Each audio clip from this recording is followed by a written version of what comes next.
ਇੱਕ ਓੰਕਾਰ ਸਤਨਾਮ ਕਰਤਾ ਪੁਰਖ ਨਿਰਭਉ ਨਿਰਵੈਰ ਅਕਾਲ ਮੂਰਤ ਅਜੂਨੀ ਸੈਭੰ ਗੁਰ ਪ੍ਰਸਾਦ। ਬਾਣੀ ਗੁਰੂ ਗੁਰੂ ਹੈ ਬਾਣੀ, ਵਿੱਚ ਬਾਣੀ ਅੰਮ੍ਰਿਤ ਸਾਰੇ। ਗੁਰਬਾਣੀ ਕਹੈ ਸੇਵਕ ਜਨ ਮਾਨੈ, ਪਰਤਖ ਗੁਰੂ ਨਿਸਤਾਰੇ। ਐਸੀ ਲਾਲ ਤੁਝ ਬਿਨ ਕੌਣ ਕਰੈ, ਗਰੀਬ ਨਿਵਾਜ ਗੁਸਈਆ ਮੇਰਾ। ਮਾਥੈ ਛਤਰ ਧਰੇ, ਪਰਮ ਸਤਿਕਾਰਯੋਗ ਗੁਰੂ ਪਿਆਰੀ ਗੁਰੂ ਸਵਾਰੀ ਗੁਰੂ ਜੀ ਕਾ ਖਾਸ ਰੂਪ, ਗੁਰੂ ਰੂਪ ਖਾਲਸਾ ਸਾਧ ਸੰਗਤ ਜੀ। ਗੁਰੂ ਗੋਬਿੰਦ ਸਿੰਘ ਸੇਵਕ ਜੱਥਾ ਮੁੰਬਈ, ਤਿੰਨਾਂ ਵੱਲੋਂ ਬਹੁਤ ਹੀ ਸੋਹਣਾ ਅਤੇ ਬਹੁਤ ਹੀ ਪਿਆਰਾ ਉਪਰਾਲਾ ਕੀਤਾ ਗਿਆ ਹੈ। ਨੌਵੇਂ ਨਾਨਕ ਧੰਨ ਧੰਨ ਸਾਹਿਬ ਸ੍ਰੀ ਗੁਰੂ ਤੇਗ ਬਹਾਦਰ ਸੱਚੇ ਪਾਤਸ਼ਾਹ ਮਹਾਰਾਜ ਜੀ ਦੇ 400 ਸਾਲਾ ਪ੍ਰਕਾਸ਼ ਪੁਰਬ ਨੂੰ ਸਮਰਪਿਤ ਇਹ ਆਨਲਾਈਨ ਕੁਇਜ਼ ਮੁਕਾਬਲਾ ਕਰਵਾਇਆ ਜਾ ਰਿਹਾ ਹੈ। ਸਦ ਸੰਗਤ,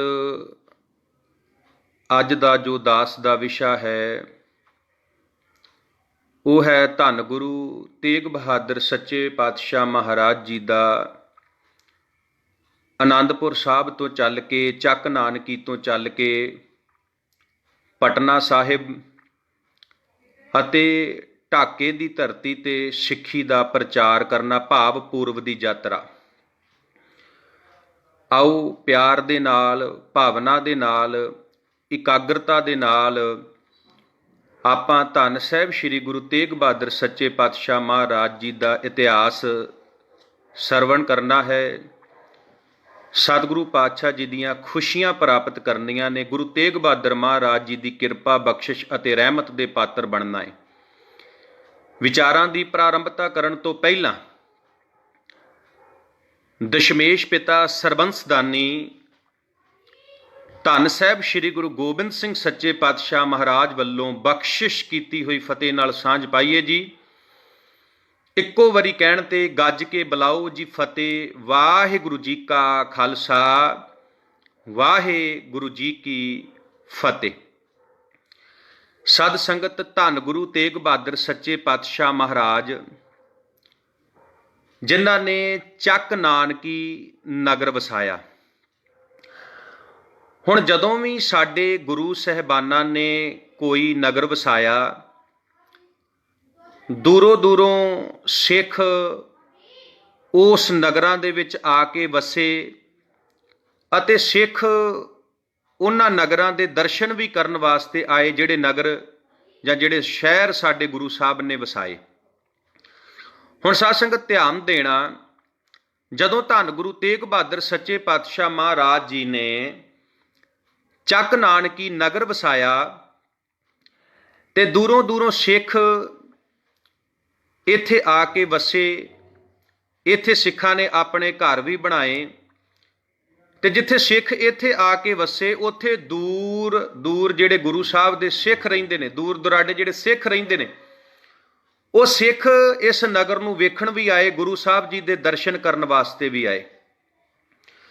ਇਸੇ ਤਰ੍ਹਾਂ ਜਦੋਂ ਮਹਾਰਾਜ ਨੇ ਚੱਕ ਨਾਨਕੀ ਨਗਰ ਵਸਾਇਆ, ਜਦੋਂ ਸਿੱਖਾਂ ਨੂੰ ਪਤਾ ਲੱਗਾ ਕਿ ਉਹ ਮਹਾਰਾਜ ਨੇ ਨਗਰ ਵਸਾਇਆ, ਇਹ ਬਹੁਤ ਵਧੀਆ ਨਗਰ ਹੈ, ਲੋਕੇਸ਼ਨ ਬੜੀ ਸੋਹਣੀ ਹੈ, ਤੇ ਸਾਧ ਸੰਗਤ ਇਸੇ ਤਰ੍ਹਾਂ ਪਟਨੇ ਦੇ ਸਿੱਖ ਤੇ ਢਾਕੇ ਦੇ ਸਿੱਖ ਜਿਹੜੇ ਨੇ ਉਹ ਆਨੰਦਪੁਰ ਸਾਹਿਬ ਦੀ ਧਰਤੀ ਤੇ ਆਉਂਦੇ ਨੇ। ਪਟਨੇ ਤੋਂ ਕਿਹੜੇ ਕਿਹੜੇ ਸਿੱਖ ਆਉਂਦੇ ਨੇ? ਭਾਈ ਦਰਬਾਰੀ ਜੀ ਤੇ ਭਾਈ ਚੈਨ ਸੁਖ ਜੀ, ਇਹ ਪਟਨੇ ਤੋਂ ਆਉਂਦੇ ਨੇ, ਭਾਈ ਦਰਬਾਰੀ ਜੀ ਤੇ ਭਾਈ ਚੈਨ ਸੁਖ ਜੀ। ਤੇ ਢਾਕੇ ਦੀ ਧਰਤੀ ਤੋਂ ਭਾਈ ਬਲਾਕੀ ਦਾਸ ਤੇ ਭਾਈ ਹੁਲਾਸ ਚੰਦ, ਇਹ ਢਾਕੇ ਦੀ ਧਰਤੀ ਤੋਂ ਆਉਂਦੇ ਨੇ। ਇਹ ਚੱਕ ਨਾਨਕੀ ਆਉਂਦੇ ਨੇ, ਕੁਝ ਦਿਨ ਗੁਰੂ ਸਾਹਿਬ ਦੇ ਕੋਲ ਰਹਿੰਦੇ ਨੇ ਤੇ ਗੁਰੂ ਸਾਹਿਬ ਦੇ ਚਰਨਾਂ ਵਿੱਚ ਦੋਵੇਂ ਹੱਥ ਜੋੜ ਕੇ ਅਰਦਾਸ ਬੇਨਤੀ ਕਰਦੇ ਨੇ ਕਿ ਸਤਿਗੁਰੂ ਪਾਤਸ਼ਾਹ ਤੁਸੀਂ ਕਿਰਪਾ ਕਰੋ, ਸਾਡੇ ਪਟਨੇ ਨੂੰ ਭਾਗ ਲਾਓ। ਸਤਿਗੁਰੂ ਪਾਤਸ਼ਾਹ ਤੁਸੀਂ ਕਿਰਪਾ ਕਰੋ, ਢਾਕੇ ਦੀ ਧਰਤੀ ਅਸਾਮ ਨੂੰ ਭਾਗ ਲਾਓ। ਮਹਾਰਾਜ ਇਹਨਾਂ ਇਲਾਕਿਆਂ ਦੇ ਵਿੱਚ ਸਤਿਗੁਰੂ ਪਾਤਸ਼ਾਹ ਜੀ ਤੁਸੀਂ ਆ ਕੇ ਸਿੱਖੀ ਦਾ ਪ੍ਰਚਾਰ ਕਰੋ, ਸਿੱਖੀ ਦੀ ਮਹਿਕ ਵੰਡੋ। ਹੁਣ ਸਾਧ ਸੰਗਤ ਧਿਆਨ ਦੇਣਾ, ਜਦੋਂ ਇਹਨਾਂ ਪ੍ਰਮੁੱਖ ਸਿੱਖਾਂ ਨੇ ਗੁਰੂ ਤੇਗ ਬਹਾਦਰ ਮਹਾਰਾਜ ਜੀ ਦੇ ਚਰਨਾਂ 'ਚ ਅਰਦਾਸਾਂ ਬੇਨਤੀਆਂ ਕੀਤੀਆਂ ਕਿ ਮਹਾਰਾਜ ਆਓ ਸਾਡੇ ਵੀ ਚਰਨ ਪਾਓ, ਤੇ ਮਹਾਰਾਜ ਨੇ ਇਹਨਾਂ ਦੀ ਬੇਨਤੀ ਨੂੰ ਪ੍ਰਵਾਨ ਕੀਤਾ ਤੇ ਸਤਿਗੁਰੂ ਪਾਤਸ਼ਾਹ ਜੀ ਨੇ ਮਨ ਬਣਾਇਆ ਪਟਨੇ, ਢਾਕੇ, ਇੱਧਰ ਅਸਾਮ ਵਾਲੇ ਪਾਸੇ ਜਾਣ ਦਾ। ਹੁਣ ਸਾਧ ਸੰਗਤ ਗੁਰੂ ਤੇਗ ਬਹਾਦਰ ਮਹਾਰਾਜ, ਕੁਝ ਸਿੱਖ ਨੇ, ਮਾਮਾ ਕਿਰਪਾਲ ਚੰਦ ਜੀ ਨੇ, ਸਾਧ ਸੰਗਤ ਮਾਫ ਕਰਨਾ ਵਿੱਚ ਬਾਰ-ਬਾਰ ਕਾਲ ਆ ਰਹੇ ਨੇ ਤੇ ਆਪਾਂ ਉੱਥੋਂ ਹੀ ਸ਼ੁਰੂ ਕਰਾਂਗੇ। ਗੁਰੂ ਤੇਗ ਬਹਾਦਰ ਸੱਚੇ ਪਾਤਸ਼ਾਹ ਮਹਾਰਾਜ ਨੇ ਮਨ ਬਣਾਇਆ ਆਨੰਦਪੁਰ ਸਾਹਿਬ ਤੋਂ ਪਟਨਾ ਅਤੇ ਅਸਾਮ ਵਾਲੇ ਪਾਸੇ ਜਾਣ ਦਾ। ਹੁਣ ਗੁਰੂ ਤੇਗ ਬਹਾਦਰ ਮਹਾਰਾਜ ਜੀ ਦੇ ਨਾਲ ਕੁਝ ਸਿੱਖ ਨੇ, ਸਤਿਗੁਰੂ ਪਾਤਸ਼ਾਹ ਜੀ ਨੇ ਚੱਕ ਨਾਨਕੀ ਤੋਂ ਚਾਲੇ ਪਾਏ, ਮਾਤਾ ਗੁਜਰ ਕੌਰ ਜੀ ਵੀ ਨਾਲ ਨੇ, ਮਾਮਾ ਕਿਰਪਾਲ ਚੰਦ ਜੀ ਵੀ ਨਾਲ ਨੇ। ਚੱਕ ਨਾਨਕੀ ਤੋਂ ਚੱਲ ਕੇ, ਭਾਵ ਆਨੰਦਪੁਰ ਸਾਹਿਬ ਤੋਂ ਚੱਲ ਕੇ ਗੁਰੂ ਤੇਗ ਬਹਾਦਰ ਸੱਚੇ ਪਾਤਸ਼ਾਹ ਮਹਾਰਾਜ ਰੋਪੜ ਆਏ। ਰੋਪੜ ਤੋਂ ਸਤਿਗੁਰੂ ਪਾਤਸ਼ਾਹ ਬ੍ਰਾਹਮਣ ਮਾਜਰੇ ਆਏ। ਬ੍ਰਾਹਮਣ ਮਾਜਰੇ ਤੋਂ ਚੱਲ ਕੇ ਸਤਿਗੁਰੂ ਪਾਤਸ਼ਾਹ ਬੂੜ ਮਾਜਰਾ ਆਏ। ਬੂੜ ਮਾਜਰੇ ਤੋਂ ਚੱਲ ਕੇ ਸਤਿਗੁਰੂ ਪਾਤਸ਼ਾਹ ਦੁਗਰੀ ਆਏ। ਦੁਗਰੀ ਤੋਂ ਚੱਲ ਕੇ ਸਤਿਗੁਰੂ ਪਾਤਸ਼ਾਹ ਕੁਰਾਲੀ ਆਏ। ਇਸੇ ਤਰ੍ਹਾਂ ਘੜੂਆ, ਆਨੰਦਪੁਰ, ਮੁਕਾਰਪੁਰ, ਪਗੜਾਣਾ, ਆਕੜ, ਟਹਿਲਪੁਰ ਤੇ ਰਾਜਪੁਰਾ। ਤੇ ਰਾਜਪੁਰੇ ਤੋਂ ਚੱਲ ਕੇ ਸਤਿਗੁਰੂ ਪਾਤਸ਼ਾਹ ਜੀ ਪਹੁੰਚੇ ਨੇ ਸੈਫਾਬਾਦ। ਇਹ ਜਿਹੜਾ ਸੈਫਾਬਾਦ ਹੈ ਨਾ, ਇਹ ਸੈਫਾਬਾਦ ਪਟਿਆਲਾ ਯੂਨੀਵਰਸਿਟੀ ਦੇ ਕੋਲ ਹੈ, ਪਟਿਆਲੇ ਦੇ ਕੋਲ ਹੈ। ਸਾਧ ਸੰਗਤ ਇੱਥੇ ਸੈਫਾਬਾਦ ਜਿਹੜਾ ਨਗਰ ਹੈ, ਇੱਥੇ ਇੱਕ ਮੁਸਲਮਾਨ ਰਹਿੰਦਾ ਸੀ ਜਿਹਦਾ ਨਾਮ ਹੈ ਸੈਫਦੀਨ ਖਾਨ। ਹੁਣ ਇਹ ਜਿਹੜਾ ਸੈਫਦੀਨ ਹੈ, ਇਹ ਧੰਨ ਗੁਰੂ ਤੇਗ ਬਹਾਦਰ ਸੱਚੇ ਪਾਤਸ਼ਾਹ ਮਹਾਰਾਜ ਨੂੰ ਬੜਾ ਪਿਆਰ ਕਰਦਾ ਹੈ, ਸਤਿਗੁਰੂ ਪਾਤਸ਼ਾਹ ਨੂੰ ਬੜਾ ਪਿਆਰ ਕਰਦਾ ਹੈ। ਜਦੋਂ ਧੰਨ ਗੁਰੂ ਤੇਗ ਬਹਾਦਰ ਸੱਚੇ ਪਾਤਸ਼ਾਹ ਮਹਾਰਾਜ ਸੈਫਾਬਾਦ ਸੈਫਦੀਨ ਦੇ ਕੋਲ ਆਏ, ਇੱਥੇ ਸੈਫਾਬਾਦ ਸੈਫਦੀਨ ਦਾ ਇੱਕ ਬਹੁਤ ਵੱਡਾ ਕਿਲਾ ਹੈ ਜੋ ਅੱਜ ਵੀ ਹੈਗਾ ਹੈ, ਕਿਉਂਕਿ ਦਾਸ ਦੀ ਡਿਊਟੀ ਵੀ ਉਸੇ ਇਲਾਕੇ ਦੇ ਵਿੱਚ ਹੈ। ਹੁਣ ਸਾਧ ਸੰਗਤ ਸੈਫਦੀਨ ਗੁਰੂ ਤੇਗ ਬਹਾਦਰ ਸੱਚੇ ਪਾਤਸ਼ਾਹ ਮਹਾਰਾਜ ਨੂੰ ਬੜਾ ਪਿਆਰ ਕਰਦਾ ਹੈ ਔਰ ਸਤਿਗੁਰੂ ਪਾਤਸ਼ਾਹ ਕੁਝ ਦਿਨ ਇਹਦੇ ਕੋਲ ਰਹਿੰਦੇ ਨੇ। ਇਹਨੇ ਧੰਨ ਗੁਰੂ ਤੇਗ ਬਹਾਦਰ ਸੱਚੇ ਪਾਤਸ਼ਾਹ ਮਹਾਰਾਜ ਜੀ ਦੀ ਸੰਗਤ ਕੀਤੀ, ਸਤਿਗੁਰੂ ਪਾਤਸ਼ਾਹ ਜੀ ਦੀ ਸੇਵਾ ਕੀਤੀ, ਸਤਿਗੁਰੂ ਪਾਤਸ਼ਾਹ ਜੀ ਦੀਆਂ ਖੁਸ਼ੀਆਂ ਪ੍ਰਾਪਤ ਕੀਤੀਆਂ।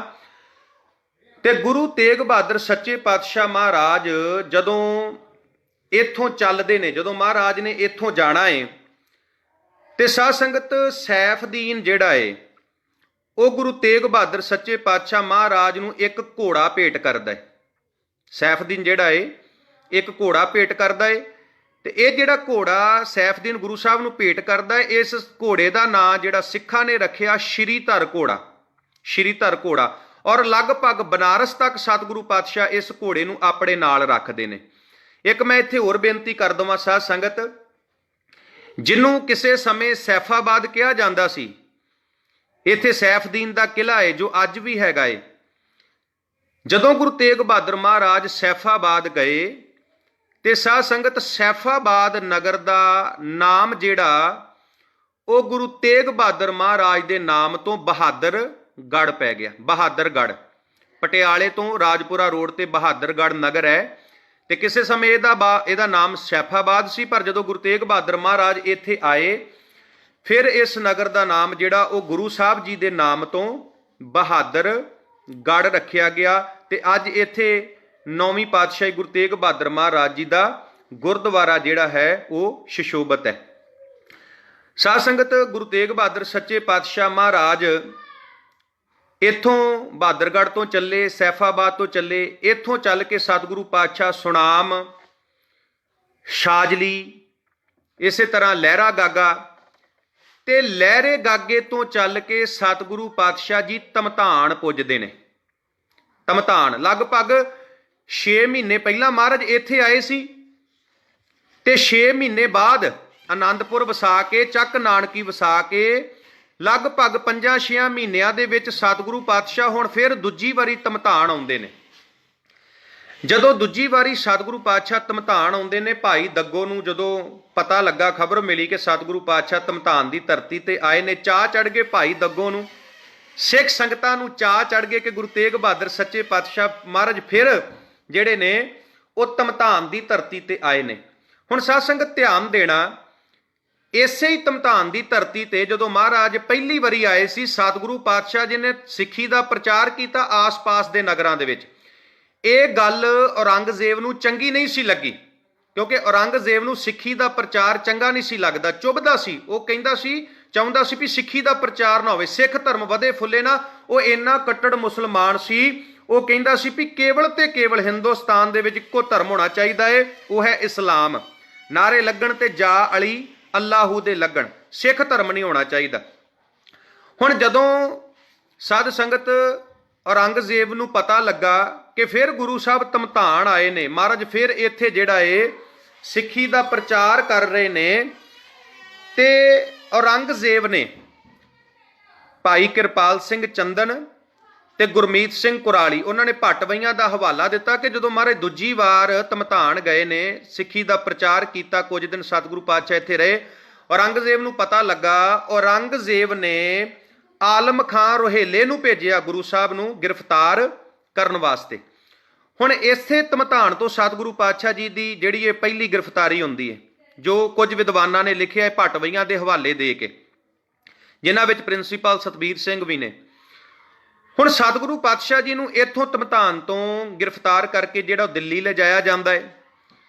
ਜਦੋਂ ਸਤਿਗੁਰੂ ਪਾਤਸ਼ਾਹ ਜੀ ਨੂੰ ਦਿੱਲੀ ਲਿਜਾਇਆ ਜਾਂਦਾ ਹੈ ਤੇ ਸਾਧ ਸੰਗਤ ਔਰੰਗਜ਼ੇਬ ਦੇ ਦਰਬਾਰ ਦੇ ਵਿੱਚ ਰਾਜਾ ਜੈ ਸਿੰਘ, ਰਾਜਾ ਰਾਮ ਸਿੰਘ ਤੇ ਰਾਜਾ ਜੈ ਸਿੰਘ ਦੀ ਘਰਵਾਲੀ ਪੁਸ਼ਪਾ, ਇਹਨਾਂ ਦਾ ਬੜਾ ਅਸਰ ਰਸੂਖ ਹੈ, ਬੜੀ ਟੌਰ ਹੈ। ਤੇ ਦਿੱਲੀ ਦੇ ਵਿੱਚ ਭਾਈ ਕਲਿਆਣਾ ਜੀ ਦੀ ਧਰਮਸ਼ਾਲ ਹੈ, ਤੇ ਇਹ ਜਿਹੜੀ ਭਾਈ ਕਲਿਆਣਾ ਜੀ ਦੀ ਧਰਮਸ਼ਾਲ ਹੈ, ਇਹਦੇ ਵਿੱਚ ਰਾਜਾ ਜੈ ਸਿੰਘ ਦਾ ਪੁੱਤਰ ਰਾਮ ਸਿੰਘ ਆਉਂਦਾ ਸੀ ਤੇ ਨਾਲ ਉਹਦੀ ਮਾਤਾ ਪੁਸ਼ਪਾ ਰਾਣੀ ਵੀ ਆਉਂਦੀ ਸੀ, ਔਰ ਇਹਨਾਂ ਦੇ ਸਿੱਖਾਂ ਦੇ ਨਾਲ ਬੜੇ ਵਧੀਆ ਸੰਬੰਧ ਸੀ। ਔਰ ਰਾਜਾ ਜੈ ਸਿੰਘ ਤੇ ਰਾਜੇ ਜੈ ਸਿੰਘ ਦਾ ਪੁੱਤਰ ਰਾਮ ਸਿੰਘ, ਇਹਦੀ ਸਿੱਖ ਧਰਮ ਦੇ ਵਿੱਚ ਬੜੀ ਸ਼ਰਧਾ ਸੀ, ਗੁਰੂ ਸਾਹਿਬ ਨੂੰ ਪਿਆਰ ਕਰਦੇ ਸਨ ਇਹ। ਹੁਣ ਜਦੋਂ ਇਹ ਧਰਮਸ਼ਾਲ ਦੇ ਵਿੱਚ ਆਏ, ਜਿਹੜੇ ਨਿਕਟਵਰਤੀ ਸਿੱਖ ਸੀ, ਉਹਨਾਂ ਨੇ ਦੱਸਿਆ ਰਾਜਾ ਰਾਮ ਸਿੰਘ ਨੂੰ, ਰਾਜਾ ਜੈ ਸਿੰਘ ਦੇ ਪੁੱਤਰ ਨੂੰ ਤੇ ਉਹਦੀ ਘਰਵਾਲੀ ਪੁਸ਼ਪਾ ਨੂੰ ਵੀ ਗੁਰੂ ਤੇਗ ਬਹਾਦਰ ਜੀ ਨੂੰ ਗ੍ਰਿਫਤਾਰ ਕੀਤਾ ਹੈ, ਤੇ ਤੁਸੀਂ ਔਰੰਗਜ਼ੇਬ ਨੂੰ ਕਹੋ ਵੀ ਗੁਰੂ ਤੇਗ ਬਹਾਦਰ ਮਹਾਰਾਜ ਜੀ ਦਾ ਕਸੂਰ ਕੋਈ ਨਹੀਂ, ਸਤਿਗੁਰੂ ਪਾਤਸ਼ਾਹ ਜੀ ਨੂੰ ਰਿਹਾ ਕਰ ਦਿੱਤਾ ਜਾਵੇ। ਹੁਣ ਰਾਣੀ ਪੁਸ਼ਪਾ ਨੇ ਰਾਜਾ ਜੈ ਸਿੰਘ ਨਾਲ ਗੱਲ ਕੀਤੀ। ਰਾਜਾ ਜੈ ਸਿੰਘ ਤੇ ਰਾਜਾ ਰਾਮ ਸਿੰਘ, ਜਿਹੜਾ ਰਾਜਾ ਜੈ ਸਿੰਘ ਦਾ ਸੁਪੁੱਤਰ ਹੈ, ਇਹਨਾਂ ਨੇ ਔਰੰਗਜ਼ੇਬ ਨੂੰ ਕਿਹਾ ਵੀ ਗੁਰੂ ਸਾਹਿਬ ਨੂੰ ਤੁਸੀਂ ਗ੍ਰਿਫਤਾਰ ਕੀਤਾ, ਗੁਰੂ ਸਾਹਿਬ ਦਾ ਕਸੂਰ ਕੋਈ ਨਹੀਂ, ਗੁਰੂ ਸਾਹਿਬ ਸਿੱਖੀ ਦਾ ਪ੍ਰਚਾਰ ਕਰ ਰਹੇ ਨੇ, ਇਹਦੇ ਨਾਲ ਸਾਡਾ ਹੀ ਨੁਕਸਾਨ ਹੋਣਾ ਹੈ, ਇਹਦੇ ਨਾਲ ਤੁਹਾਡਾ ਹੀ ਨੁਕਸਾਨ ਹੋਣਾ, ਗੁਰੂ ਸਾਹਿਬ ਦਾ ਕੁਝ ਨਹੀਂ ਜਾਣਾ, ਤੇ ਤੁਸੀਂ ਕਿਰਪਾ ਕਰਕੇ ਗੁਰੂ ਸਾਹਿਬ ਨੂੰ ਛੱਡ ਦਿਓ, ਗੁਰੂ ਸਾਹਿਬ ਨੂੰ ਰਿਹਾ ਕਰ ਦਿਓ।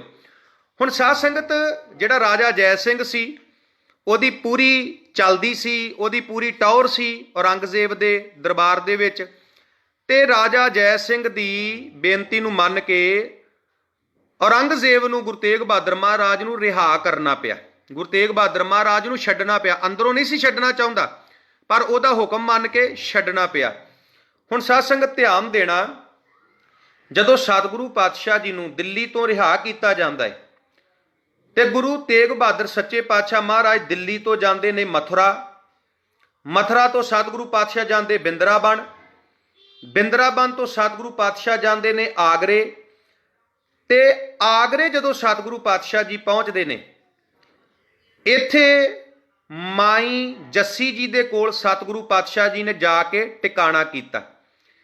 ਇਸ ਮਾਈ ਜੱਸੀ ਨੇ ਗੁਰੂ ਤੇਗ ਬਹਾਦਰ ਸੱਚੇ ਪਾਤਸ਼ਾਹ ਮਹਾਰਾਜ ਨੂੰ ਆਪਣੇ ਹੱਥਾਂ ਨਾਲ ਕੱਢਿਆ ਹੋਇਆ ਇੱਕ ਕੱਪੜੇ ਦਾ ਥਾਨ ਭੇਟ ਕੀਤਾ। ਸਤਿਗੁਰੂ ਪਾਤਸ਼ਾਹ ਜੀ ਨੇ ਭੇਟਾ ਸਵੀਕਾਰ ਕੀਤੀ। ਸਾਧ ਸੰਗਤ, ਇੱਥੇ ਅੱਜ ਵੀ ਜਿਹੜਾ ਹੈ ਉਹ ਗੁਰਦੁਆਰਾ ਬਣਿਆ ਹੋਇਆ ਹੈ, ਗੁਰਦੁਆਰਾ ਮਾਈ ਥਾਨ। ਗੁਰਦੁਆਰਾ ਮਾਈ ਥਾਨ ਜਿਹੜਾ ਹੈ ਉਹ ਇੱਥੇ ਸੁਸ਼ੋਭਿਤ ਹੈ। ਸਤਿਗੁਰੂ ਪਾਤਸ਼ਾਹ ਆਗਰੇ ਤੋਂ ਚੱਲਦੇ ਨੇ। ਆਗਰੇ ਤੋਂ ਚੱਲ ਕੇ ਮਹਾਰਾਜ ਪਹੁੰਚਦੇ ਨੇ ਇਟਾਵਾ। ਇਟਾਵੇ ਤੋਂ ਚੱਲ ਕੇ ਸਤਿਗੁਰੂ ਪਾਤਸ਼ਾਹ ਪਹੁੰਚਦੇ ਨੇ ਕਾਨਪੁਰ। ਕਾਨਪੁਰ ਤੋਂ ਚੱਲ ਕੇ ਸਤਿਗੁਰੂ ਪਾਤਸ਼ਾਹ ਪਹੁੰਚਦੇ ਨੇ ਇਲਾਹਾਬਾਦ, ਜਿਹਨੂੰ ਤ੍ਰਿਵੇਣੀ ਸੰਗਮ ਵੀ ਕਿਹਾ ਜਾਂਦਾ ਹੈ, ਜਿੱਥੇ ਤਿੰਨ ਨਦੀਆਂ ਇਕੱਠੀਆਂ ਹੁੰਦੀਆਂ ਨੇ, ਗੰਗਾ, ਜਮਨਾ ਤੇ ਸਰਸਵਤੀ। ਗੰਗਾ ਜਮਨਾ ਪ੍ਰਤੱਖ ਨੇ, ਸਰਸਵਤੀ ਉਹ ਜਿਹੜੇ ਉਹਨੂੰ ਗੁਪਤ ਮੰਨਦੇ ਨੇ। ਇਹ ਜਿਹੜਾ ਇਹ ਹਿੰਦੂ ਵੀਰਾਂ ਦਾ ਜਿਹੜਾ ਉਹਨਾਂ ਦਾ ਭਰੋਸਾ ਹੈ। ਸਤਿਗੁਰੂ ਪਾਤਸ਼ਾਹ ਇਲਾਹਾਬਾਦ ਪਹੁੰਚਦੇ ਨੇ ਔਰ ਇਲਾਹਾਬਾਦ ਗੁਰੂ ਤੇਗ ਬਹਾਦਰ ਮਹਾਰਾਜ ਜੀ ਦੀ ਯਾਦ ਵਿੱਚ ਗੁਰੂ ਘਰ ਵੀ ਹੈ। ਇਲਾਹਾਬਾਦ ਮਹਾਰਾਜ ਅਹੀਆਪੁਰ ਮੁਹੱਲੇ ਵਿੱਚ ਮੁਕਾਮ ਕਰਦੇ ਨੇ। ਕਿਹੜੇ ਮੁਹੱਲੇ ਵਿੱਚ? ਇਲਾਹਾਬਾਦ ਪਾਤਸ਼ਾਹ ਅਹੀਆਪੁਰ ਮੁਹੱਲੇ ਵਿੱਚ ਮੁਕਾਮ ਕਰਦੇ ਨੇ। ਹੁਣ ਇੱਥੇ ਬਹੁਤ ਸਾਰੀਆਂ ਸੰਗਤਾਂ ਗੁਰੂ ਸਾਹਿਬ ਦੇ ਦਰਸ਼ਨਾਂ ਨੂੰ ਆਉਂਦੀਆਂ ਨੇ ਔਰ ਹਿੰਦੂ ਵੀਰਾਂ ਦਾ ਮੰਨਣਾ ਹੈ ਜਿਹੜਾ ਤ੍ਰਿਵੇਣੀ ਦੇ ਵਿੱਚ ਇਸ਼ਨਾਨ ਕਰਦਾ ਉਹਦੀ ਮੁਕਤੀ ਹੋ ਜਾਂਦੀ ਹੈ। ਔਰ ਸਤਿਗੁਰੂ ਪਾਤਸ਼ਾਹ ਕਹਿੰਦੇ ਨੇ ਵੀ ਨਹਾ ਕੇ ਮੁਕਤੀ ਨਹੀਂ ਹੁੰਦੀ। ਮੁਕਤੀ ਕਿੱਦਾਂ ਹੁੰਦੀ ਹੈ? ਪ੍ਰਮਾਤਮਾ ਦਾ ਨਾਮ ਜਪ ਕੇ, ਰੱਬ ਦੀ ਭਗਤੀ ਕਰਕੇ, ਆਪਣੇ ਅੰਦਰ ਚੰਗੇ ਗੁਣ ਧਾਰਨ ਕਰਕੇ ਫਿਰ ਮੁਕਤੀ ਹੁੰਦੀ ਹੈ। ਮਹਾਰਾਜ ਕਹਿੰਦੇ ਇੱਕ ਤੇ ਰੱਬ ਦਾ ਨਾਮ ਜਪੋ, ਪ੍ਰਮਾਤਮਾ ਦੀ ਭਗਤੀ ਕਰੋ, ਤੇ ਇੱਕ ਆਪਣੇ ਅੰਦਰ ਚੰਗੇ ਗੁਣ ਧਾਰਨ ਕਰੋ। ਸਤਿਗੁਰੂ ਪਾਤਸ਼ਾਹ ਕਹਿੰਦੇ ਜੇ ਰੱਬ ਦੀ ਭਗਤੀ ਕਰੋਗੇ, ਆਪਣੇ ਅੰਦਰ ਗੁਣ ਧਾਰਨ ਕਰੋਗੇ ਤੇ ਫਿਰ ਮੁਕਤੀ ਹੋਵੇਗੀ। ਫਿਰ ਜਿਉਂਦੇ ਜੀ ਜਿਹੜਾ ਹੈ ਉਹ ਪ੍ਰਮਾਤਮਾ ਜਿਹੜਾ ਹੈ ਉਹ ਵਾਹਿਗੁਰੂ ਜਿਹੜਾ ਹੈ ਉਹ ਤੁਹਾਨੂੰ ਮੁਕਤ ਕਰ ਦੇਵੇਗਾ। ਸਤਿਗੁਰੂ ਪਾਤਸ਼ਾਹ ਜੀ ਨੇ ਇੱਥੋਂ ਦੀਆਂ ਸੰਗਤਾਂ ਨੂੰ ਗੁਰਮਤਿ ਦਾ ਉਪਦੇਸ਼ ਦ੍ਰਿੜ ਕਰਵਾਇਆ ਔਰ ਜਿੰਨੀਆਂ ਵੀ ਸੰਗਤਾਂ ਸੀ ਗੁਰੂ ਸਾਹਿਬ ਦੀ ਸੰਗਤ ਕਰਕੇ ਉਹ ਸੰਗਤਾਂ ਨੇ ਖੁਸ਼ੀਆਂ ਪ੍ਰਾਪਤ ਕੀਤੀਆਂ। ਹੁਣ ਇੱਥੇ ਸਾਧ ਸੰਗਤ ਜਿਹੜਾ ਇਲਾਹਾਬਾਦ ਹੈ, ਇੱਥੇ ਗੁਰਦੁਆਰਾ ਬਣਿਆ, ਗੁਰਦੁਆਰਾ ਪੱਕੀ ਸੰਗਤ। ਗੁਰੂ ਸਾਹਿਬ ਦੇ ਆਉਣ ਦੀ ਖੁਸ਼ੀ ਦੇ ਵਿੱਚ, ਮਹਾਰਾਜ ਦੇ ਉੱਥੇ ਚਰਨ ਪੈਣ ਦੀ ਖੁਸ਼ੀ ਵਿੱਚ ਗੁਰਦੁਆਰਾ ਬਣਿਆ, ਗੁਰਦੁਆਰਾ ਪੱਕੀ ਸੰਗਤ। ਹੁਣ ਇਲਾਹਾਬਾਦ ਦੀਆਂ ਸੰਗਤਾਂ ਨੂੰ ਨਿਹਾਲ ਕਰਕੇ ਖੁਸ਼ੀਆਂ ਨਾਲ ਉਹਨਾਂ ਦੀਆਂ ਝੋਲੀਆਂ ਭਰ ਕੇ ਸਤਿਗੁਰੂ ਪਾਤਸ਼ਾਹ ਇਲਾਹਾਬਾਦ ਤੋਂ ਚੱਲਦੇ ਨੇ। ਇਲਾਹਾਬਾਦ ਤੋਂ ਸਤਿਗੁਰੂ ਪਾਤਸ਼ਾਹ ਚੱਲ ਕੇ ਜਾਂਦੇ ਨੇ ਮਿਰਜ਼ਾਪੁਰ। ਇਲਾਹਾਬਾਦ ਤੋਂ ਚੱਲ ਕੇ ਮਾਰੇ ਕਿੱਥੇ ਜਾਂਦੇ ਨੇ? ਮਿਰਜ਼ਾਪੁਰ। ਹੁਣ ਜਦੋਂ ਮਾਰੇ ਮਿਰਜ਼ਾਪੁਰ ਜਾਂਦੇ ਨੇ, ਰਸਤੇ ਵਿੱਚ ਸਤਿਗੁਰੂ ਪਾਤਸ਼ਾਹ ਜੀ ਨੂੰ ਇੱਕ ਕੋਹੜੀ ਮਿਲਦਾ। ਇੱਕ ਕੋਹੜੀ, ਉਹਨੂੰ ਕੋਹੜ ਹੋਇਆ ਏ, ਉਹਦੇ ਸਰੀਰ ਦੇ ਉੱਤੇ ਫੋੜੇ ਬਣੇ ਨੇ, ਛਾਲੇ ਬਣੇ ਹੋਏ ਨੇ, ਬੜੀ ਬੁਰੀ ਹਾਲਤ ਹੈ।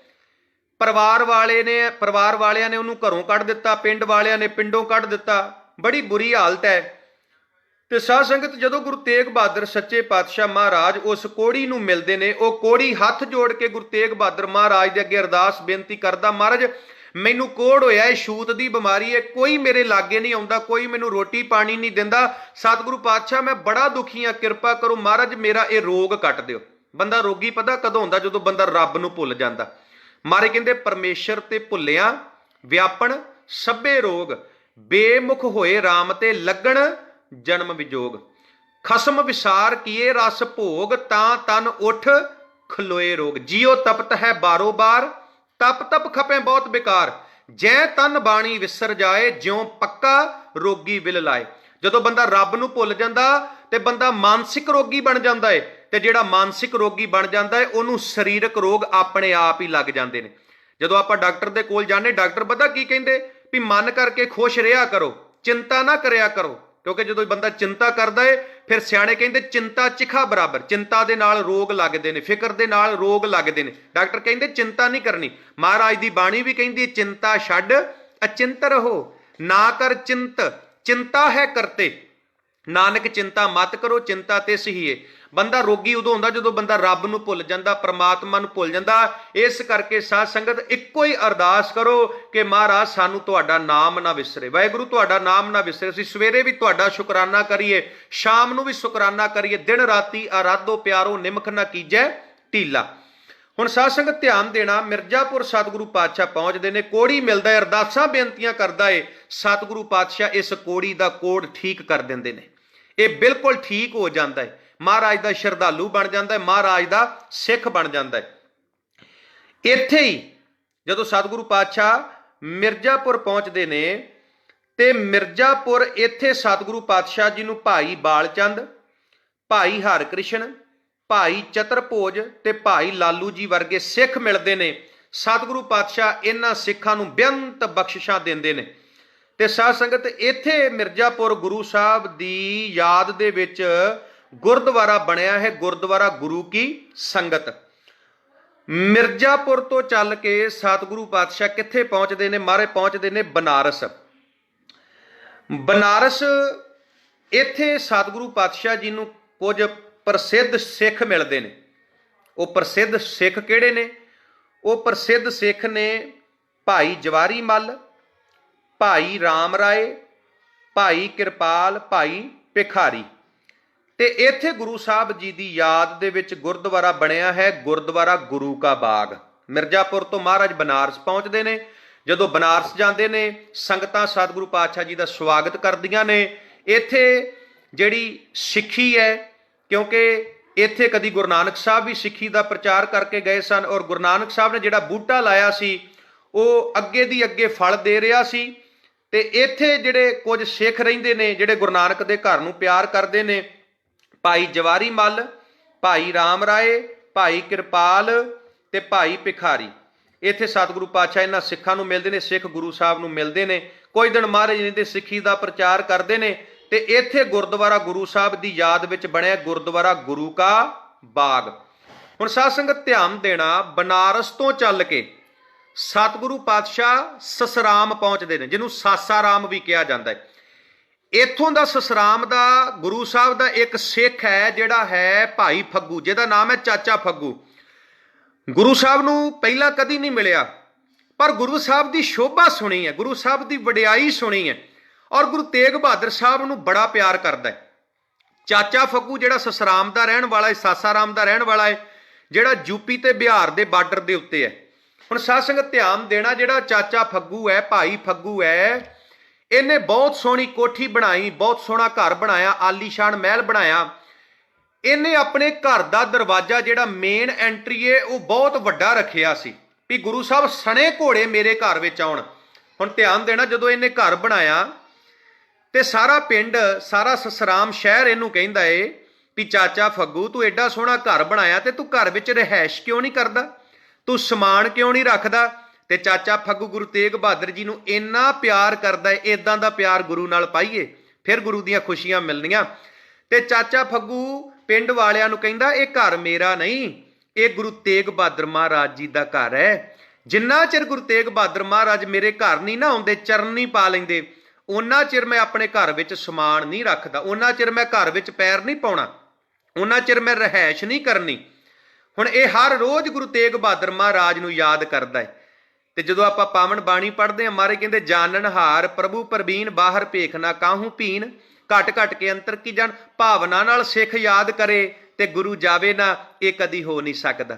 ਹੁਣ ਸਾਧ ਸੰਗਤ ਧਿਆਨ ਦੇਣਾ, ਗੁਰੂ ਤੇਗ ਬਹਾਦਰ ਮਹਾਰਾਜ ਸਸਰਾਮ ਪਹੁੰਚੇ ਤੇ ਜਿਹੜਾ ਚਾਚੇ ਫੱਗੂ ਨੇ ਘਰ ਬਣਾਇਆ, ਉਸ ਘਰ 'ਚ ਬਹਿ ਕੇ ਚੌਂਕੜਾ ਮਾਰ ਕੇ ਨਾਲੇ ਤੇ ਰੋ ਰਿਹਾ, ਨਾਲੇ ਗੁਰੂ ਤੇਗ ਬਹਾਦਰ ਮਹਾਰਾਜ ਨੂੰ ਯਾਦ ਕਰ ਰਿਹਾ। ਮਹਾਰਾਜ ਚਰਨ ਪਾਓ, ਸਤਿਗੁਰੂ ਪਾਤਸ਼ਾਹ ਦਰਸ਼ਨ ਦਿਓ, ਮਹਾਰਾਜ ਕਿਰਪਾ ਕਰੋ, ਮੇਰੀ ਭਾਵਨਾ ਪੂਰੀ ਕਰੋ। ਤੇ ਗੁਰੂ ਤੇਗ ਬਹਾਦਰ ਮਹਾਰਾਜ ਸਣੇ ਘੋੜੇ ਉਹਦੇ ਘਰ ਪਹੁੰਚਦੇ ਨੇ ਤੇ ਮਹਾਰਾਜ ਕਹਿੰਦੇ, ਚਾਚਾ ਫੱਗੂ ਅੱਖਾਂ ਖੋਲ, ਜਿਸ ਗੁਰੂ ਨੂੰ ਤੂੰ ਯਾਦ ਕਰ ਰਿਹਾ, ਅੱਜ ਉਹ ਗੁਰੂ ਤੇਰੇ ਘਰ ਆ ਗਿਆ। ਜੇ ਭਾਵਨਾ ਨਾਲ ਯਾਦ ਕਰਾਂਗੇ ਨਾ ਤੇ ਗੁਰੂ ਸਾਡੇ ਘਰ ਵੀ ਆਵੇਗਾ, ਗੁਰੂ ਸਾਨੂੰ ਵੀ ਖੁਸ਼ੀਆਂ ਦੇਵੇਗਾ, ਗੁਰੂ ਸਾਡੇ ਵੀ ਦੁੱਖ ਦੂਰ ਕਰ ਦੇਵੇਗਾ। ਹਰ ਖੁਸ਼ੀ ਗੁਰੂ ਸਾਡੀ ਝੋਲੀ ਵਿੱਚ ਪਾਵੇਗਾ ਜੇ ਅਸੀਂ ਭਾਵਨਾ ਦੇ ਨਾਲ ਗੁਰੂ ਨੂੰ ਯਾਦ ਕਰਾਂਗੇ। ਕਿਉਂਕਿ ਮਹਾਰਾਜ ਕਹਿੰਦੇ, ਜਿਹਾ ਭਾਓ ਤੇਹਾ ਫਲ ਦੀਜੇ, ਜਿੱਦਾਂ ਦੀ ਭਾਵਨਾ ਹੋਵੇ ਉਦਾਂ ਦਾ ਸਾਧ ਸੰਗਤ ਫਲ ਮਿਲ ਜਾਂਦਾ ਹੈ। ਤੇ ਚਾਚੇ ਫੱਗੂ ਨੇ ਅੱਖਾਂ ਖੋਲੀਆਂ, ਗੁਰੂ ਤੇਗ ਬਹਾਦਰ ਮਹਾਰਾਜ ਨੂੰ ਸਾਖਸ਼ਾਤ ਆਪਣੇ ਘਰ ਵੇਖਿਆ, ਸਤਿਗੁਰੂ ਪਾਤਸ਼ਾਹ ਜੀ ਚਰਨੀ ਪੈ ਗਿਆ, ਰੋਇਆ। ਗੁਰੂ ਤੇਗ ਬਹਾਦਰ ਮਹਾਰਾਜ ਨੇ ਬੇਅੰਤ ਬਖਸ਼ਿਸ਼ਾਂ ਚਾਚੇ ਫੱਗੂ ਦੀ ਝੋਲੀ ਵਿੱਚ ਪਾਈਆਂ ਕਿ ਚਾਚਾ ਫੱਗੂ ਰਹਿੰਦੀ ਦੁਨੀਆ ਤੱਕ ਲੋਕ ਤੈਨੂੰ ਯਾਦ ਕਰਨਗੇ। ਅੱਜ ਜਦੋਂ ਵੀ ਗੁਰੂ ਤੇਗ ਬਹਾਦਰ ਮਹਾਰਾਜ ਦੀ ਗੱਲ ਚੱਲਦੀ ਏ ਤੇ ਚਾਚੇ ਫੱਗੂ ਦੀ ਗੱਲ ਜ਼ਰੂਰ ਚੱਲਦੀ ਏ। ਹੁਣ ਸਾਧ ਸੰਗਤ ਧਿਆਨ ਦੇਣਾ, ਸਤਿਗੁਰੂ ਪਾਤਸ਼ਾਹ ਸਸਰਾਮ ਤੋਂ ਚੱਲ ਕੇ ਗਿਆ ਦੀ ਧਰਤੀ ਤੇ ਗਏ। ਬੋਧ ਗਿਆ ਜਿੱਥੇ ਮਹਾਤਮਾ ਬੁੱਧ ਦਾ ਜਨਮ ਹੋਇਆ ਸੀ। ਇੱਥੋਂ ਦੇ ਲੋਕਾਂ ਨੂੰ ਸਤਿਗੁਰੂ ਪਾਤਸ਼ਾਹ ਨੇ ਰੱਬ ਦੇ ਨਾਲ ਜੋੜਿਆ। ਇੱਥੇ ਮਹਾਰਾਜ ਨੇ ਫਲਗੂ ਨਦੀ ਦੇ ਕਿਨਾਰੇ ਤੇ ਜਿਹੜਾ ਉਹ ਵਿਸ਼ਰਾਮ ਕੀਤਾ। ਫਲਗੂ ਨਦੀ ਦੇ ਕੰਢੇ ਤੇ ਮਹਾਰਾਜ ਨੇ ਵਿਸ਼ਰਾਮ ਕੀਤਾ ਤੇ ਇੱਥੇ ਕੁਝ ਸਾਧੂ ਗੁਰੂ ਸਾਹਿਬ ਨੂੰ ਮਿਲੇ ਤੇ ਉਹਨਾਂ ਸਾਧੂਆਂ ਨੂੰ ਮਹਾਰਾਜ ਨੇ ਉਪਦੇਸ਼ ਦਿੱਤਾ ਕਿ ਮੌਤ ਨੂੰ ਹਮੇਸ਼ਾ ਚੇਤੇ ਰੱਖੋ, ਕਿਉਂਕਿ ਜੇ ਮੌਤ ਚੇਤੇ ਹੈ, ਮਰਨਾ ਚੇਤੇ ਹੈ ਤੇ ਫਿਰ ਰੱਬ ਵੀ ਚੇਤੇ ਹੈ, ਫਿਰ ਪਰਮਾਤਮਾ ਵੀ ਚੇਤੇ। ਜਿਹਨੂੰ ਮਰਨਾ ਚੇਤੇ ਉਹਨੂੰ ਰੱਬ ਵੀ ਚੇਤੇ, ਜਿਹਨੂੰ ਮੌਤ ਭੁੱਲ ਗਈ ਉਹਨੂੰ ਰੱਬ ਵੀ ਭੁੱਲ ਗਿਆ, ਪਰਮਾਤਮਾ ਵੀ ਭੁੱਲ ਗਿਆ। ਔਰ ਗੁਰੂ ਸਾਹਿਬ ਦੀ ਬਹੁਤੀ ਬਾਣੀ ਪੜ੍ਹ ਲਓ, ਬਹੁਤੀ ਬਾਣੀ ਵਿੱਚ ਮਹਾਰਾਜ ਨੇ ਮੌਤ ਦੀ ਹੀ ਗੱਲ ਕੀਤੀ ਹੈ। ਬਾਰ-ਬਾਰ ਸਾਨੂੰ ਸਮਝਾਇਆ ਕਿ ਬੰਦਿਆ ਇੱਕ ਦਿਨ ਚਲੇ ਜਾਣਾ, ਇੱਕ ਦਿਨ ਮਰ ਜਾਣਾ, ਇਸ ਕਰਕੇ ਬੰਦਿਆ ਰੱਬ ਦੀ ਭਗਤੀ ਕਰ, ਪਰਮਾਤਮਾ ਦੀ ਭਗਤੀ ਕਰ। ਮਾਰੇ ਕਹਿੰਦੇ ਰਾਮ ਸਿਮਰ ਇਹ ਹੈ ਤੇਰੇ ਕਾਜ ਹੈ, ਮਾਇਆ ਕੋ ਸੰਗ ਤਿਆਗ, ਪ੍ਰਭ ਜੂ ਕੀ ਸ਼ਰਨ ਲਾਗ, ਜਗਤ ਸੁਖ ਮਾਣ ਮਿਥਿਆ ਝੂਠੋ ਸਭ ਸਾਜ ਹੈ। ਔਰ ਇਹ ਸਾਧੂ ਗੁਰੂ ਸਾਹਿਬ ਨੂੰ ਮਿਲੇ, ਬੜੀ ਖੁਸ਼ੀ ਹੋਈ ਇਹਨਾਂ ਸਾਧੂਆਂ ਨੂੰ। ਗੁਰੂ ਸਾਹਿਬ ਨੂੰ ਜਦੋਂ ਮਿਲੇ ਤੇ ਇਹ ਵੀ ਗੁਰੂ ਸਾਹਿਬ ਜੀ ਦੇ ਸ਼ਰਧਾਲੂ ਬਣ ਗਏ। ਹੁਣ ਸਾਧ ਸੰਗਤ ਧਿਆਨ ਦੇਣਾ, ਸਤਿਗੁਰੂ ਪਾਤਸ਼ਾਹ ਬੋਧ ਗਿਆ ਤੋਂ ਚੱਲ ਕੇ ਪਹੁੰਚਦੇ ਨੇ ਪਟਨੇ ਦੀ ਧਰਤੀ ਤੇ। ਆਰੰਭਲੇ ਦਿਨਾਂ ਦੇ ਵਿੱਚ 1666 ਦੇ ਵਿੱਚ 1666 ਦੇ ਵਿੱਚ ਸਤਿਗੁਰੂ ਪਾਤਸ਼ਾਹ ਪਟਨੇ ਦੀ ਧਰਤੀ ਤੇ ਪਹੁੰਚਦੇ ਨੇ। 1666 ਸਤਿਗੁਰੂ ਪਾਤਸ਼ਾਹ ਪਟਨੇ ਦੀ ਧਰਤੀ ਤੇ ਪਹੁੰਚਦੇ ਨੇ। ਤੇ ਸਾਧ ਸੰਗਤ ਜਦੋਂ ਪਟਨੇ ਦੀ ਧਰਤੀ ਤੇ ਪਹੁੰਚਦੇ ਨੇ, ਜਿਹੜੇ ਪਟਨੇ ਦੇ ਪ੍ਰਮੁੱਖ ਸਿੱਖ ਸਨ ਉਹਨਾਂ ਨੇ ਗੁਰੂ ਸਾਹਿਬ ਜੀ ਦਾ ਸਵਾਗਤ ਕੀਤਾ। ਉਹਦੇ ਵਿੱਚੋਂ ਭਾਈ ਦਰਬਾਰੀ ਜੀ, ਭਾਈ ਚੈਨ ਸੁਖ ਜੀ, ਗੁਰੂ ਸਾਹਿਬ ਜੀ ਦਾ ਜਿਹੜਾ ਸਵਾਗਤ ਕੀਤਾ। ਔਰ ਮੈਂ ਬੇਨਤੀ ਕਰਾਂ, ਇਹ ਜਿਹੜਾ ਪਟਨਾ ਏ ਇਹ ਕਈ ਵਾਰੀ ਉਜੜਿਆ ਤੇ ਕਈ ਵਾਰੀ ਵਸਿਆ। ਇਹ ਪਟਨੇ ਦੇ ਵੱਖ-ਵੱਖ ਨਾਂ ਨੇ। ਜਿੱਦਾਂ ਪਹਿਲਾਂ ਪਟਨੇ ਦਾ ਨਾਮ ਸੀ ਪੁਸ਼ਪਪੁਰ, ਫਿਰ ਇਹਦਾ ਨਾਂ ਕੁਸਮਪੁਰ ਵੀ ਪਿਆ, ਫਿਰ ਪਦਮਾਵਤੀ ਵੀ ਪਿਆ, ਫਿਰ ਮੋਰੀਆ ਨਗਰ ਵੀ ਪਿਆ। ਇਹਨੂੰ ਕਿਸੇ ਸਮੇਂ ਪਾਟਲੀ ਪੁੱਤਰ ਵੀ ਕਿਹਾ ਜਾਂਦਾ ਸੀ। ਫਿਰ ਸਰਵਣ ਕਰਿਓ, ਪੁਸ਼ਪਪੁਰ, ਕੁਸਮਪੁਰ, ਪਦਮਾਵਤੀ, ਮੋਰੀਆ ਨਗਰ, ਪਾਟਲੀ ਪੁੱਤਰ। ਤੇ ਜਦੋਂ ਗੁਰੂ ਨਾਨਕ ਸਾਹਿਬ ਪਟਨੇ ਗਏ ਸੀ ਉਦੋਂ ਪਟਨੇ ਦਾ ਨਾਮ ਪਟਨਾ ਹੀ ਸੀ। ਜਦੋਂ ਮੇਰੇ ਬਾਬੇ ਦੇ ਚਰਨ ਪਏ, ਪਟਨੇ ਦਾ ਨਾਮ ਪਟਨਾ ਸੀ। ਉਦੋਂ ਤੋਂ ਲੈ ਕੇ ਅੱਜ ਤੱਕ ਪਟਨੇ ਦਾ ਨਾਮ ਨਹੀਂ ਬਦਲਿਆ, ਪਟਨੇ ਦਾ ਨਾਮ ਨਹੀਂ ਬਦਲਿਆ। ਹੁਣ ਸਾਧ ਸੰਗਤ ਜੋ ਸਤਿਗੁਰੂ ਪਾਤਸ਼ਾਹ ਪਟਨੇ ਗਏ, ਸਿੱਖ ਸੰਗਤਾਂ ਨੂੰ ਬੜੀ ਖੁਸ਼ੀ ਹੋਈ, ਰੌਣਕਾਂ ਲੱਗ ਗਈਆਂ। ਸਮਾਗਮ ਹੁੰਦਾ ਏ, ਜਿਸ ਘਰ ਵਿੱਚ ਸਮਾਗਮ ਹੁੰਦਾ ਏ ਕਹਿੰਦੇ ਉਹ ਜਗ੍ਹਾ ਥੋੜੀ ਪੈ ਗਈ। ਤੇ ਸਾਧ ਸੰਗਤ ਇਸੇ ਪਟਨੇ ਦਾ ਰਹਿਣ ਵਾਲਾ ਇੱਕ ਸਿੱਖ ਭਾਈ ਵਿਸਾਖੀ ਰਾਮ, ਭਾਈ ਵਿਸਾਖੀ ਰਾਮ, ਉਹ ਗੁਰੂ ਸਾਹਿਬ ਨੂੰ ਕਹਿੰਦਾ, ਮਹਾਰਾਜ ਮੇਰੇ ਕੋਲ ਹਵੇਲੀ ਬਹੁਤ ਵੱਡੀ ਹੈ, ਕਿਰਪਾ ਕਰੋ ਮਹਾਰਾਜ, ਜਿਹੜਾ ਅਗਲੇ ਸਮਾਗਮ ਨੇ ਉਹ ਸਾਡੀ ਹਵੇਲੀ ਵਿੱਚ ਕਰਾਂਗੇ। ਸਤਿਗੁਰੂ ਪਾਤਸ਼ਾਹ ਮੰਨ ਗਏ ਵੀ ਵਾਕਿਆ ਜਗ੍ਹਾ ਥੋੜੀ ਏ। ਤੇ ਭਾਈ ਵਿਸਾਖੀ ਰਾਮ ਦੀ ਹਵੇਲੀ ਜਿਹੜੀ, ਉਹਦੇ ਵਿੱਚ ਸਮਾਗਮ ਹੋਏ। ਤੇ ਸਾਧ ਸੰਗਤ ਕਹਿੰਦੇ ਇੰਨੀ ਸੰਗਤ ਹੋ ਗਈ ਪਟਨੇ, ਇੰਨੀ ਸੰਗਤ ਹੋ ਗਈ, ਗੁਰੂ ਸਾਹਿਬ ਦੀਆਂ ਖੁਸ਼ੀਆਂ ਲੈਣ ਵਾਸਤੇ ਸੰਗਤ ਆਉਂਦੀ ਏ, ਗੁਰੂ ਸਾਹਿਬ ਦੀ ਜੋ ਗੱਲ ਸੁਣਨ ਵਾਸਤੇ, ਉਪਦੇਸ਼ ਸੁਣਨ ਵਾਸਤੇ ਸੰਗਤ ਆਉਂਦੀ ਏ। ਤੇ ਕਹਿੰਦੇ ਉਹਦੀ ਹਵੇਲੀ ਵੀ ਛੋਟੀ ਪੈ ਗਈ।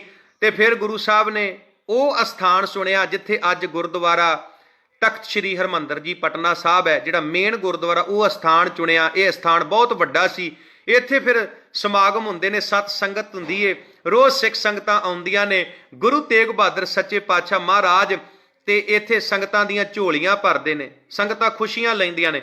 ਔਰ ਮਹਾਰਾਜ ਮਾਤਾ ਗੁਜਰ ਕੌਰ ਜੀ ਨੂੰ, ਮਾਮਾ ਕਿਰਪਾਲ ਚੰਦ ਜੀ ਨੂੰ ਇੱਥੇ ਛੱਡ ਗਏ, ਕੁਝ ਸਿੱਖਾਂ ਨੂੰ ਇੱਥੇ ਛੱਡ ਗਏ। ਸਾਰਾ ਪਟਨਾ ਸ਼ਹਿਰ ਗੁਰੂ ਸਾਹਿਬ ਨੂੰ ਬੜਾ ਪਿਆਰ ਕਰਦਾ ਏ।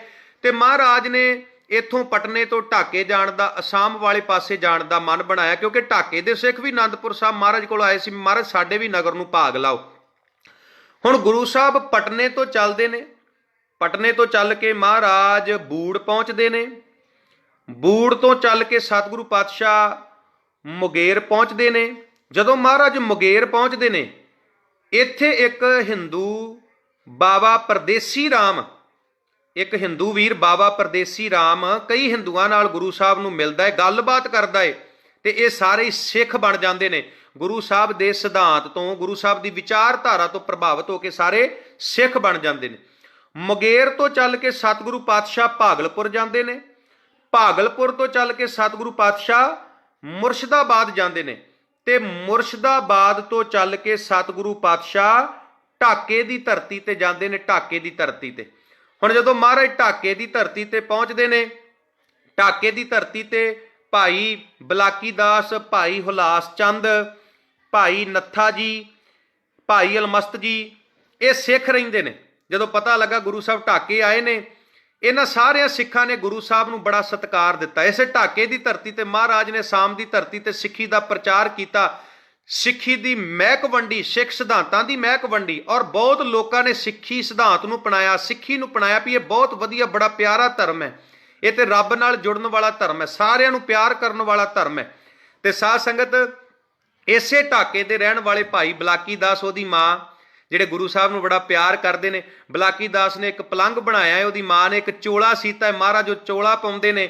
ਬਲਾਕੀ ਦਾਸ ਦਾ ਜਿਹੜਾ ਬਣਾਇਆ ਪਲੰਘ ਹੈ, ਮਹਾਰਾਜ ਉਹਦੇ ਤੇ ਸ਼ੋਭਤ ਹੁੰਦੇ ਨੇ। ਉਹਨਾਂ ਦੀ ਖੁਸ਼ੀ ਦਾ ਹੱਦ ਬੰਨਾ ਨਹੀਂ ਰਹਿੰਦਾ ਜਦੋਂ ਸਤਿਗੁਰੂ ਪਾਤਸ਼ਾਹ ਚੋਲਾ ਪਾਉਂਦੇ ਨੇ, ਪਲੰਘ ਤੇ ਬਹਿੰਦੇ ਨੇ। ਤੇ ਇਸੇ ਢਾਕੇ ਦੀ ਧਰਤੀ ਤੇ ਜਦੋਂ ਸਤਿਗੁਰੂ ਪਾਤਸ਼ਾਹ ਅਸਾਮ ਦੀ ਧਰਤੀ ਤੇ ਸਿੱਖੀ ਦਾ ਪ੍ਰਚਾਰ ਕਰ ਰਹੇ ਨੇ, ਰਾਜਾ ਜੈ ਸਿੰਘ, ਉਹਦਾ ਪੁੱਤਰ ਰਾਮ ਸਿੰਘ, ਕਿਉਂਕਿ ਔਰੰਗਜ਼ੇਬ ਨੂੰ ਬਹੁਤ ਗੁੱਸਾ ਆਇਆ ਸੀ ਰਾਜਾ ਰਾਮ ਸਿੰਘ ਤੇ ਜਿਹੜਾ ਇਹ ਇਲਾਕਾ ਸੀ, ਜਿਹੜਾ ਢਾਕੇ ਦਾ, ਅਸਾਮ ਦਾ, ਬੰਗਾਲ ਦਾ ਇਲਾਕਾ ਸੀ, ਇਹ ਜਾਦੂਗਰਾਂ ਦਾ ਇਲਾਕਾ ਸੀ। ਇੱਥੇ ਕਰਮਕਾਂਡ ਬਹੁਤ ਸੀ। ਲੋਕਾਂ ਨੇ ਇੱਥੋਂ ਦੇ ਲੋਕਾਂ ਨੂੰ ਇਹ ਗੱਲਾਂ ਸਮਝਾਈਆਂ ਕਿ ਤੁਸੀਂ ਜਾਦੂ ਟੂਣਿਆਂ ਤੋਂ ਨਾ ਡਰੋ, ਤੁਸੀਂ ਇਹੋ ਜਿਹੇ ਕਰਮਕਾਂਡਾਂ ਵਹਿਮਾਂ ਭਰਮਾਂ 'ਚ ਨਾ ਫਸੋ, ਇੱਕ ਰੱਬ ਦੀ ਭਗਤੀ ਕਰੋ। ਜੇ ਰੱਬ ਦੀ ਭਗਤੀ ਕਰੋਗੇ, ਕੋਈ ਦੁਨੀਆ ਦੀ ਤਾਕਤ ਤੁਹਾਡਾ ਵਾਲ ਵਿੰਗਾ ਨਹੀਂ ਕਰ ਸਕਦੀ। ਵਿੱਚ ਕਰਤਾ ਪੁਰਖ ਖਲੋਆ, ਵਾਲ ਨਾ ਵਿੰਗਾ ਹੁਆ। ਜਿਹਦੇ ਤੇ ਸਿਰ ਤੇ ਰੱਬ ਮਿਹਰ ਭਰਿਆ ਹੱਥ ਰੱਖ ਦਵੇ, ਉਹਨੂੰ ਕੋਈ ਦੁਨੀਆ ਦੀ ਤਾਕਤ ਕੁਝ ਨਹੀਂ ਕਰ ਸਕਦੀ। ਹੁਣ ਇੱਥੇ ਜਾਦੂ ਦਾ ਬਹੁਤ ਜ਼ੋਰ ਸੀ।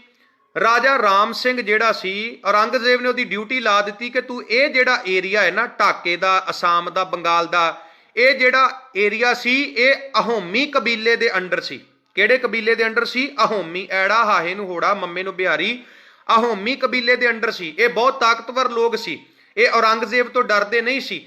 ਇਸ ਕਰਕੇ ਰਾਜਾ ਰਾਮ ਸਿੰਘ ਨੂੰ ਔਰੰਗਜ਼ੇਬ ਨੇ ਇੱਥੇ ਢਾਕੇ, ਬੰਗਾਲ ਜਿਹੜਾ ਇਹ ਏਰੀਆ ਫਤਿਹ ਕਰਨ ਵਾਸਤੇ ਭੇਜਿਆ ਕਿ ਜੇ ਤੇ ਰਾਮ ਸਿੰਘ ਨੇ ਫਤਿਹ ਕਰ ਲਿਆ ਤੇ ਫਿਰ ਬੱਲੇ ਬੱਲੇ ਹੈ, ਇਹ ਇਲਾਕਾ ਮੇਰੇ ਅੰਡਰ ਆ ਜਾਵੇਗਾ। ਤੇ ਜੇ ਨਾ ਫਤਿਹ ਹੋਇਆ, ਰਾਜਾ ਰਾਮ ਸਿੰਘ ਮਾਰਿਆ ਗਿਆ ਤੇ ਤਾਂ ਵੀ ਮੇਰਾ ਫਾਇਦਾ ਹੈ। ਔਰੰਗਜ਼ੇਬ ਨੇ ਦੋਵੇਂ ਪਾਸੇ ਆਪਣਾ ਫਾਇਦਾ ਸੋਚਣ ਵਾਸਤੇ, ਕਿਉਂਕਿ ਉਹ ਰਾਮ ਸਿੰਘ ਨੂੰ ਚੰਗਾ ਨਹੀਂ ਸੀ ਸਮਝਦਾ, ਕਿਉਂਕਿ ਗੁਰੂ ਤੇਗ ਬਹਾਦਰ ਜੀ ਨੂੰ ਛਡਾਇਆ ਸੀ ਤੇ ਰਾਜਾ ਜੈ ਸਿੰਘ ਦਾ ਪੁੱਤਰ ਰਾਮ ਸਿੰਘ ਜਿਹੜਾ ਸੀ, ਉਹ ਕਿਸੇ ਤੋਂ ਨਹੀਂ ਸੀ ਡਰਦਾ, ਕਿਉਂਕਿ ਗੁਰੂ ਦੀ ਸੰਗਤ ਕੀਤੀ ਸੀ ਉਹਨੇ।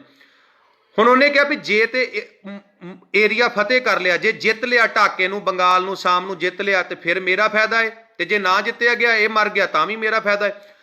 ਹੁਣ ਜਿਹੜੀ ਰਾਣੀ ਪੁਸ਼ਪਾ ਸੀ, ਰਾਜਾ ਰਾਮ ਸਿੰਘ ਦੀ ਮਾਤਾ, ਉਹਨੇ ਕਿਹਾ ਵੀ ਗੁਰੂ ਤੇਗ ਬਹਾਦਰ ਮਹਾਰਾਜ ਉਧਰ ਗਏ ਨੇ, ਤੁਸੀਂ ਗੁਰੂ ਤੇਗ ਬਹਾਦਰ ਮਹਾਰਾਜ ਦੀ ਜਿਹੜੀ ਹੈ ਉਹ ਸੰਗਤ ਕਰਨੀ ਹੈ, ਮਹਾਰਾਜ ਨੂੰ ਮਿਲਣਾ ਹੈ, ਤੇ ਤੁਸੀਂ ਘਬਰਾਉਣਾ ਨਹੀਂ ਪੁੱਤਰ ਜੀ।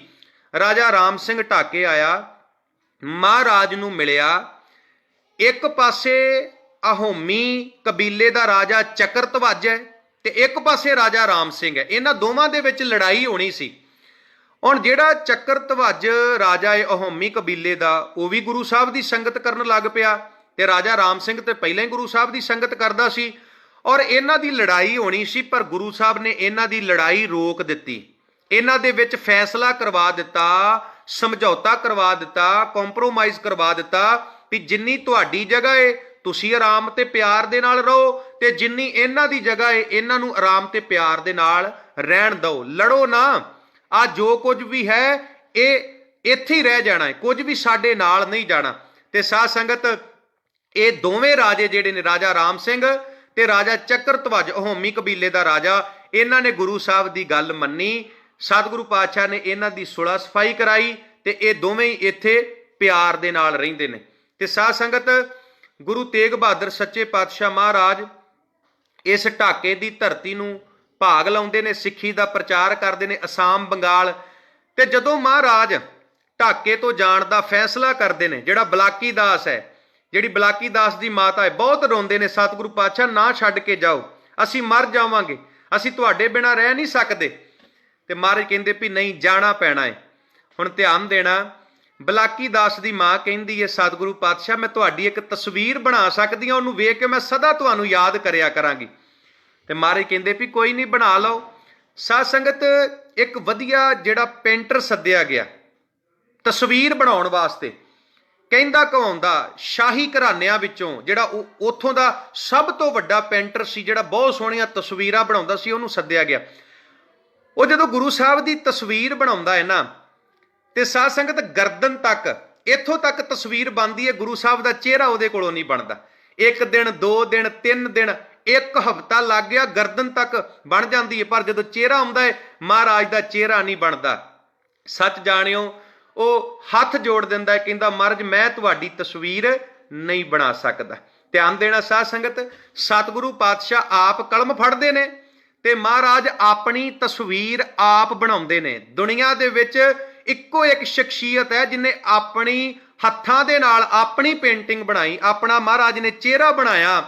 ਸੱਚ ਜਾਣਿਓ, ਮਹਾਰਾਜ ਨੇ ਚਿਹਰਾ ਤੇ ਬਣਾ ਦਿੱਤਾ, ਪਰ ਨਾਲ ਦੀ ਨਾਲ ਮਹਾਰਾਜ ਨੇ ਇਹ ਗੱਲ ਕਹੀ ਕਿ ਜੇ ਤੁਸੀਂ ਸਰੀਰ ਨਾਲ ਜੁੜੋਗੇ ਫਿਰ ਵਿਛੋੜਾ ਪਵੇਗਾ ਹੀ ਪਵੇਗਾ, ਕਿਉਂਕਿ ਸਰੀਰ ਨੇ ਮਰ ਜਾਣਾ ਹੈ, ਸਰੀਰ ਨੇ ਖਤਮ ਹੋ ਜਾਣਾ ਹੈ।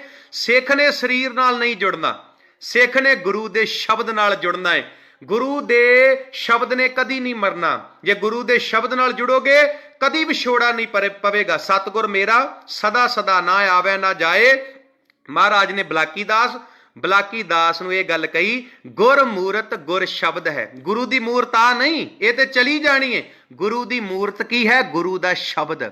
ਸਿੱਖ ਨੇ ਸ਼ਬਦ ਦੇ ਨਾਲ ਜੁੜਨਾ ਹੈ, ਸ਼ਬਦ ਦੇ ਨਾਲ। ਸ਼ਬਦ ਹੀ ਗੁਰੂ ਦੀ ਮੂਰਤ ਹੈ। ਤੇ ਮਹਾਰਾਜ ਕਹਿੰਦੇ ਬਲਾਕੀ ਦਾਸ ਜੀ, ਉਹਦੀ ਮਾਤਾ ਨੂੰ ਕਿਹਾ, ਜੇ ਸ਼ਬਦ ਨਾਲ ਜੁੜੋਗੇ, ਜੇ ਬਾਣੀ ਨਾਲ ਜੁੜੋਗੇ, ਸਦਾ ਹੀ ਸਾਡੇ ਦਰਸ਼ਨ ਹੋਣਗੇ, ਸਦਾ ਹੀ ਅਸੀਂ ਤੁਹਾਨੂੰ ਜਿਹੜਾ ਹੈ ਉਹ ਦਰਸ਼ਨ ਦੇਵਾਂਗੇ। ਸ਼ਬਦ ਵਿੱਚੋਂ ਸਾਡੇ ਜਿਹੜੇ ਨੇ ਇਹ ਦਰਸ਼ਨ ਤੁਹਾਨੂੰ ਹੋਣੇ ਨੇ। ਤੇ ਇੱਥੇ ਢਾਕੇ ਦੀ ਧਰਤੀ ਤੇ, ਅਸਾਮ ਦੀ ਧਰਤੀ ਤੇ, ਬੰਗਾਲ ਦੀ ਧਰਤੀ ਤੇ ਸਤਿਗੁਰੂ ਪਾਤਸ਼ਾਹ ਜੀ ਨੇ ਸਿੱਖੀ ਦਾ ਪ੍ਰਚਾਰ ਕੀਤਾ। ਅੱਜ ਵੀ ਉਸ ਇਲਾਕੇ ਦੇ ਵਿੱਚ ਗੁਰੂ ਤੇਗ ਬਹਾਦਰ ਮਹਾਰਾਜ ਜੀ ਦੇ ਗੁਰਦੁਆਰਾ ਸਾਹਿਬ ਨੇ, ਅੱਜ ਵੀ ਲੱਖਾਂ ਸਿੱਖ ਸੰਗਤਾਂ ਉਹਨਾਂ ਗੁਰੂ ਘਰਾਂ ਵਿੱਚ ਨਕਮਸਤਕ ਹੁੰਦੀਆਂ ਨੇ ਤੇ ਗੁਰੂ ਦੀਆਂ ਖੁਸ਼ੀਆਂ ਜਿਹੜੀਆਂ ਨੇ ਉਹ ਸਿੱਖ ਸੰਗਤਾਂ ਪ੍ਰਾਪਤ ਕਰਦੀਆਂ ਨੇ। ਸੋ ਸਾਧ ਸੰਗਤ, ਅੱਜ ਦੀ ਵਿਚਾਰ ਕਰਦਿਆਂ, ਅੱਜ ਦੀ ਕਥਾ ਕਰਦਿਆਂ, ਇੱਕ ਨਹੀਂ ਬੇਅੰਤ ਭੁੱਲਾਂ ਗਲਤੀਆਂ ਹੋਈਆਂ ਹਨ। ਅੱਜ ਦਾ ਜੋ ਵਿਸ਼ਾ ਸੀ ਉਹ ਬਹੁਤ ਲੰਮਾ ਸੀ, ਵੈਸੇ 3-4 ਟੌਪਿਕ ਬਣਦੇ ਸੀ, ਪਰ ਮੈਂ ਸੰਖੇਪ ਸ਼ਾਰਟਕਟ ਜਿਹੜਾ ਉਹ ਅਨੰਦਪੁਰ ਸਾਹਿਬ ਤੋਂ ਲੈ ਕੇ ਢਾਕੇ ਅਸਾਮ ਤੱਕ ਆਪ ਜੀ ਦੇ ਨਾਲ ਵਿਚਾਰਾਂ ਦੀ ਸਾਂਝ ਪਾਈ ਹੈ। ਦਾਸ ਨੇ ਸਾਰਾ ਯਾਦ ਵੀ ਕੀਤਾ ਸੀ, ਪਰ ਨਾਲ ਦੀ ਨਾਲ ਮੈਂ ਲਿਖਿਆ ਵੀ ਸੀ ਵੀ ਕਿਤੇ ਚੇਤਾ ਨਾ ਭੁੱਲ ਜਾਵੇ। ਇਸ ਕਰਕੇ ਜੇ ਲਿਖਿਆ ਹੋਵੇਗਾ ਤੇ ਜਿੱਥੋਂ ਕਿਤੇ ਚੇਤਾ ਭੁੱਲੇਗਾ ਤੇ ਵੇਖ ਕੇ ਮੈਂ ਉਹ ਗੱਲ ਆਪ ਜੀ ਦੇ ਨਾਲ ਸਾਂਝੀ ਕਰ ਸਕਾਂ। ਸੋ ਜਿੰਨੇ ਵੀ ਤੁਸੀਂ ਵੀਰ ਭਰਾ ਭੈਣਾਂ ਗੁਰੂ ਤੇਗ ਬਹਾਦਰ ਮਹਾਰਾਜ ਜੀ ਦਾ ਇਤਿਹਾਸ ਸਰਵਣ ਕਰ ਰਹੇ ਹੋ, ਬਬਾਣੀਆਂ ਕਹਾਣੀਆਂ ਪੁੱਤ ਸੁਪੁੱਤ ਕਰੇਨ, ਗੁਰੂ ਸਾਹਿਬ ਕਿਰਪਾ ਕਰਨ, ਮੇਰਾ ਭਰਿਆ ਹੱਥ ਰੱਖਣ। ਸਤਿਗੁਰੂ ਪਾਤਸ਼ਾਹ ਸਾਰਿਆਂ ਨੂੰ ਚੜ੍ਹਦੀ ਕਲਾ ਬਖਸ਼ਣ। ਬਾਣੀ ਪੜ੍ਹੀਏ, ਰੱਬ ਦੀ ਭਗਤੀ ਕਰੀਏ, ਪਰਮਾਤਮਾ ਦਾ ਨਾਮ ਜਪੀਏ। ਕਥਾ ਕਰਦਿਆਂ ਹੋਈਆਂ ਬੇਅੰਤ ਭੁੱਲਾਂ ਮਾਫ ਕਰ ਦੇਣੀਆਂ। ਫਤਿਹ ਪ੍ਰਵਾਨ ਕਰੋ ਜੀ। ਵਾਹਿਗੁਰੂ ਜੀ ਕਾ ਖਾਲਸਾ, ਵਾਹਿਗੁਰੂ ਜੀ ਕੀ ਫਤਿਹ।